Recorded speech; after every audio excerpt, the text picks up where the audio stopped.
మూడవ నేత్రాన్ని మీరు ఓపెన్ చేయాలంటే స్థూల భావన సూక్ష్మ శరీర స్థాయిల్ని మీరు పూర్తిగా దాటి మానసిక శరీరంలోనికి చేరుకొని అక్కడ ఉన్న ఆలోచనల్ని మీరు పూర్తిగా శూన్యం చేయడం ద్వారా విశ్వశక్తి మీ యొక్క పీనియల్ గ్రంథిలోనికి చేరుకొని ఆ పీనియల్ గ్రంథిని జాగృతి చేయడం ద్వారా మీ యొక్క మూడవ నేత్రం ఓపెన్ అవుతుంది.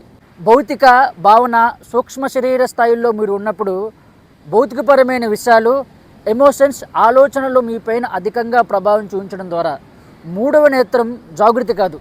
ఎప్పుడైతే అంతర్ముఖ ఆనందక్రియ సాధన మీరు ప్రాక్టీస్ చేస్తారో ఈ యొక్క మూడు శరీర స్థాయిల్ని మీరు పూర్తిగా దాటి నాలుగవ శరీరమైన మానసిక శరీరంలోకి చేరుకొని ఆలోచన రహిత స్థితిని మీరు పొందడం జరుగుతుంది. తద్వారా మూడవ నేత్రాన్ని జాగృతి చేయడం జరుగుతుంది. ఈ యొక్క అంతర్ముఖ ఆనందక్రియ సాధన ఆన్లైన్లో ఉచితంగా 7 days కండక్ట్ చేస్తున్నాం.